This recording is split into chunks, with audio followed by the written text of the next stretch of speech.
so I can't just make another mallet. Because in all honesty, the video for this went shockingly. It's been out for ages, like well over 12 months, and hasn't even got 100 views yet. You guys obviously don't like mallets. So, we're gonna mix this one up a little bit. What I've done here is marked a line from corner to corner, found the center, then used some calipers to mark out an equal distance along each axis from the center point. And I've done that on both ends. Yet again, I'm taking an absolutely brilliant idea that I saw from Daryl at Dreadnought Woodshop. Now, at the time of filming today, Daryl is yet to release a how-to video on where I got this idea from, but I know he is planning one. But what I'm going to attempt to do here is emulate the shape he created, which is almost square with round sides, if that makes sense. I don't know, we'll see how this plays out. I'm not sure exactly how to do this, I'm just winging it from a few pictures that I saw on Daryl's page. He's hoping we can make something cool.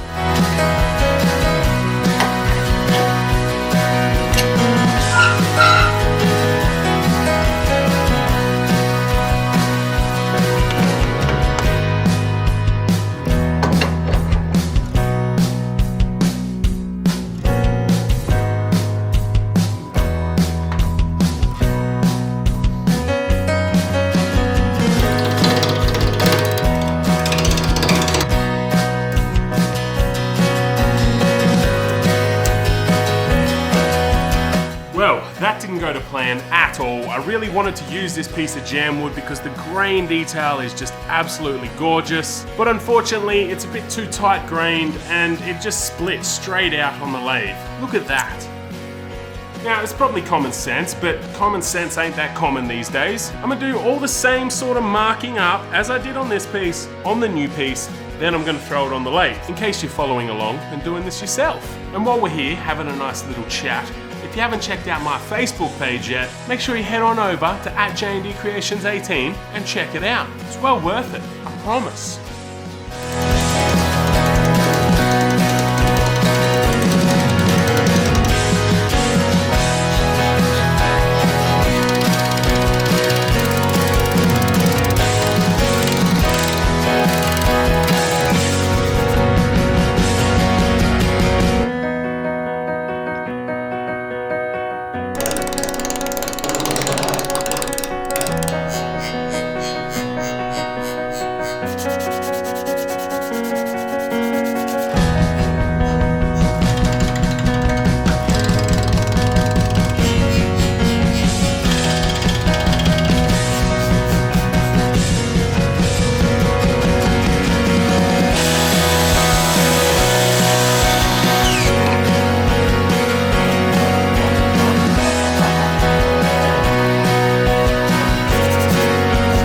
So, I'm going to be completely honest here because I never have and I never will hide the trials and tribulations on this channel. This is not going to plan at all. And to be completely honest, I'm starting to really get used to things not going to plan in this shop. As you can see, we're not perfectly square round, if that makes any sense at all.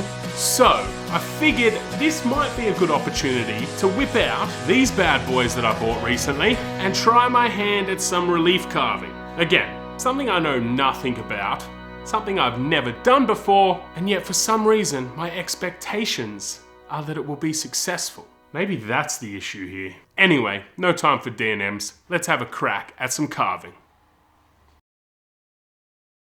Just getting ready to set up the camera here as I start carving, and it's sort of come to my attention of how ironic it is that it would be really handy to have a little mallet to knock the carving chisels with while carving the little mallet that I'm going to use to knock the carving chisels with.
Now, I have friends who are carvers. This is an insult to their work. Steph, Eric, if you're watching, I'm sorry for butchering your craft, but I can't say I won't try and butcher it again in the future. But considering that this is my first attempt at relief carving, I'm actually not unimpressed. Like, it's certainly rough, but I know for a fact that this timber is not a quality carving timber. In fact, it's not a very good mallet timber. It is super light and super porous. I don't know if you'll be able to see that on the camera, but it's all I had that would work, size-wise. So what I'm gonna do is actually attempt to soak this in a bit of shellac, I think, in an attempt to harden it up a little. While it's soaking away in the shellac, we're gonna get on to turning this handle.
So, I think we were successful in making a smaller mallet. It's like a mini Mjolnir. Mjolnir.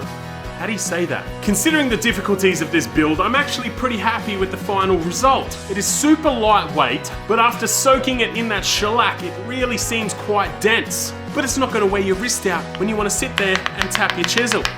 I have absolutely no idea what the timber on the top was. If I was to take a wild stab, I would say Merbau, but the color is not quite right. This is the piece of wood that I cut the top from. So if you can ID that, make sure you let me know in the comments down below. This actually originated as some table legs. As you can see there, it's got the felt stops on the bottom. So this mallet is completely reclaimed timber. You got the unknown wood for the head there, and then an old piece of jarrah for the handle, which even has some nails left in it. The grain of that jarrah is bloody nice though. Now I did finish this one up with shellac on the top and then sheller wax for the handle. Of late, I have been using Custom Creations Custom Grit for absolutely everything. And I really do love that product. It is so versatile and it really is for anything. The reason I didn't go with it on this project though is because I did not want to sand very much. This is a mallet after all. It's gonna get bashed up, so I only sanded it with 150 grit straight off the chisel. That was what I finished with, and all in all, I didn't want to waste my custom grit on something like this. But just know, custom grit is still applicable for stuff like this if you want. And if you would like some, there's a discount code in the description below for you. Check the stuff out. Even though I didn't use it this project, it is still my favorite finish. My first attempt at relief carving as well, it is a bit messy, but I am pretty happy with it. That says J&D in Viking runes, and then you've got the Volk knot on this side. Now I haven't been wearing my apron as much as I probably should lately, and I don't wear it when I'm turning because the pockets all fill up with sawdust, but this mallet is going to be sitting in the hammer holder on my apron. It is a tight squeeze, but here's hoping that that loosens up a little bit over time. Thanks for checking out this episode, guys. I know it kicked off as a bit of a fail, but I hope I was able to redeem myself in your eyes. I'm pretty happy with the perfect imperfections on this one. If you haven't done already, please consider subscribing to the channel and ring that notification bell so YouTube can tell you every time I drop a new project. If you love what I'm doing here and you want to support J&D Creations further, please consider checking out my Patreon, link down below in the description. There's a heap of different tiers over there with a ton of added benefits that you can receive for helping support J&D Creations. If you can't afford a Patreon subscription but you still want to support J&D Creations, head over to my YouTube channel, hit the video button, then click play all and sit there and watch all my videos. That would be a massive support for the J&D channel. Hey, and if you're feeling super generous, hit that like button on every video. The algorithm loves that stuff. If you did enjoy this build, guys, I've got one teed up just here that I think you're gonna like, so maybe check that out next. YouTube's gonna put its favorite selection for you right here. That's it for me today. Until next time, look after yourself, stay safe, and I will see you soon.